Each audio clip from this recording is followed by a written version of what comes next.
பரிசுத்த வேதாகமம் ஆதியாகமம் அதிகாரம் 48.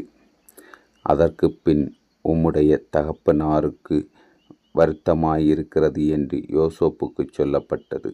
அப்பொழுது அவன் தன் 2 குமாரனாகிய மனாசேயையும் எப்பிராயீமையும் தன்னோடே கூட கொண்டு போனான். இதோ, உம்முடைய குமாரனாகிய யோசேப்பு உம்மிடத்தில் வந்திருக்கிறார் என்று யாக்கோபுக்கு அறிவிக்கப்பட்டது. அப்பொழுது இஸ்ரவேல் தன்னைத் திடப்படுத்திக் கொண்டு கட்டிலின் மேல் உட்கார்ந்தான்.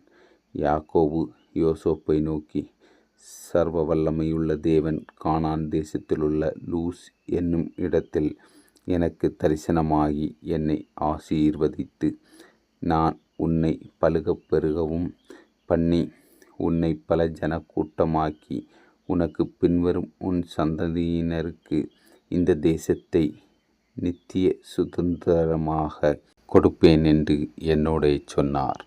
நான் உன்னிடத்தில் எகிப்துக்கு வரும் முன்னே உனக்கு எகிப்து தேசத்தில் பிறந்த உன் 2 குமாரரும் என்னுடைய குமாரர்.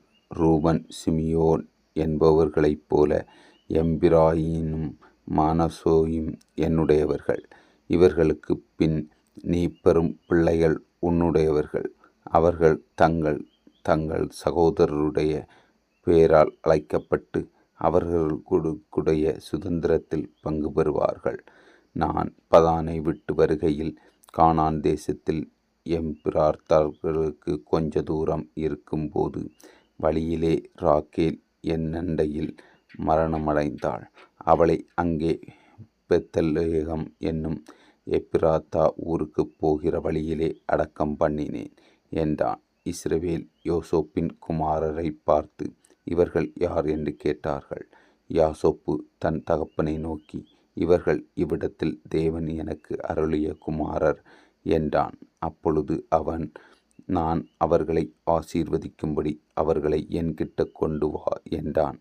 முதிர் வயதினால் இஸ்ரவேலின் கண்கள் மங்கலாயிருந்தபடியினால் அவன் நன்றாய் பார்க்க கூடாதிருந்தது.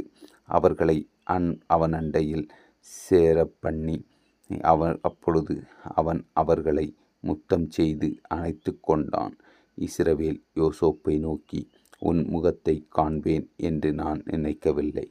ஆனாலும் இதோ, உன் சந்ததியையும் காணும்படி தேவன் எனக்கு அருளச் செய்தார் என்றான்.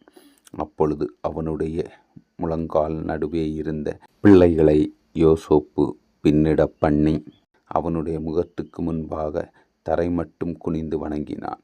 பின்பு யோசேப்பு அவ்விருவரையும் கொண்டு வந்து எப்பிராயீத்தையும் தன் வலது கையிலே இஸ்ரவேலின் இடது கைக்கு நேராக, மனாசேயையும் தன் இடது கையிலே இஸ்ரவேலின் வலது கைக்கு நேராக விட்டான்.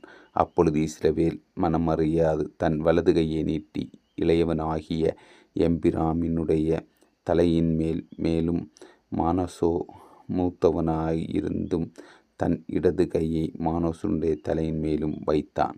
அவன் யோசேப்பை ஆசீர்வதித்து, தன் பிதாக்களாகிய ஆபிரகாமும் ஈசாக்கும் வழிபட்டு வணங்கிய தேவனும், நான் பிறந்த நாள் முதல் இந்த நாள் வரைக்கும் என்னை ஆசீர்வதித்து வந்த தேவனும், எல்லா தீமைகளுக்கும் நீங்களாக்கி என்னை மீட்ட தூதனுமாவார்.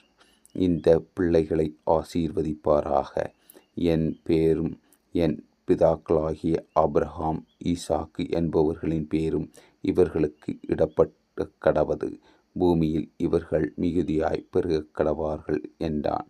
தகப்பன் தன் வலது கையை எப்பிராயீமுடைய தலையின் மேல் வைத்ததை யோசேப்பு கண்டு, அது தனக்கு பிரியமில்லாதபடியால் எப்பிராயீமுடைய தலையின் மேல் இருந்த தன் தகப்பனுடைய கையை மனாசேயுடைய தலையின் மேல் வைக்கும்படிக்கு எடுத்து, தன் தகப்பனே, அப்படியல்ல, இவன் மூத்தவன், இவனுடைய தலையின் மேல் உம்முடைய வலது கையை வைக்க வேண்டும் என்றான்.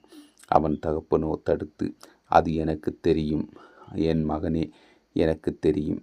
இவனும் ஒரு ஜனக்கூட்டமாவான், இவனும் பெருகுவான். இவனுடைய தம்பியோ இவனில் அதிகமாய் பெருகுவான். அவனுடைய சந்ததியர் திரளான ஜனங்களாவார்கள் என்றான். இவ்விதமாக அவன் அன்றைய தினம் அவர்களை ஆசீர்வதித்து தேவன் உன்னை எப்பிராயீமையெல்லாம் மானசோரையைப் போலவும் ஆக்குவாராக என்று இஸ்ரவேலர் உன்னை முன்னிட்டு வாழ்த்துவார்கள் என்று சொல்லி எப்பிராயீமை மானசேக்கு முன்னே வைத்தான். பின்பு இஸ்ரவேல் யோசேப்பை நோக்கி, இதோ நான் மரணமடையப் போகிறேன். தேவன் உங்களோடே இருப்பார். அவர் உங்கள் பிதாக்களின் தேசத்திற்கு உங்களை திரும்பப் போக பண்ணுவார் என்று உன் சகோதரருக்கு கொடுத்ததை பார்க்கிலும் நான் என் பட்டயத்தாலும் என் வில்லினாலும் எமோரியர் கையிலிருந்து சம்பாதித்த ஒரு நிலத்தை உனக்கு அதிகமாக பங்காக கொடுத்தேன் என்று சொன்னான்.